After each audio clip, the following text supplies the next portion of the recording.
Hi, this is Dr. Tom Taylor. Here's Don's story, who had a stiff neck like you've never seen. He dove off a lakeside dock as a teenage boy and struck the lake bottom headfirst.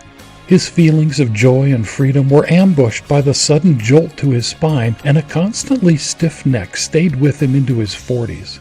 Don's body went into a completely normal emergency survival response when his head struck the lake bottom, but the negative memory engram that was created instantly resulted in severe and unrelenting muscle tightness that never went away in 25 years.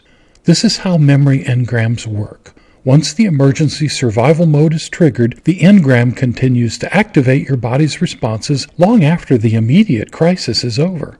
Don's body was stuck in a defensive, protective physiology from the moment his head struck the lake bottom.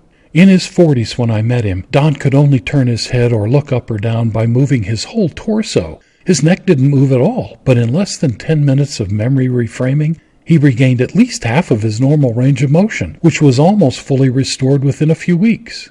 No medical treatment, no drug, no food, nutritional supplement, and no amount of physical therapy or massage could heal Don, much less erase the memory of an event that he wished hadn't happened, or stop the negative emotional memory engram that kept his body in emergency survival mode for 25 years.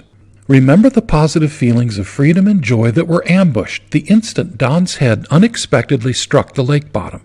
The negative feelings that followed the initial shock to his spine, regret, embarrassment, anger perhaps, were superglued to the positive emotions he experienced before the trauma.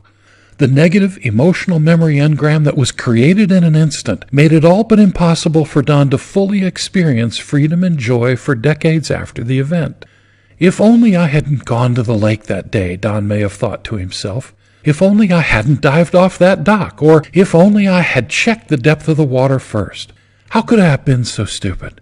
This kind of second-guessing is altogether common following a physical trauma. Don would have given anything to wind back the clock, but he knew intuitively, as we all do, that was impossible. Don was left to deal with the aftermath until, 25 years later, he happened upon memory reframing. Here's what you need to do now. Click the link in the description of this video and sign up for this empowering experience. Click the link and sign up now.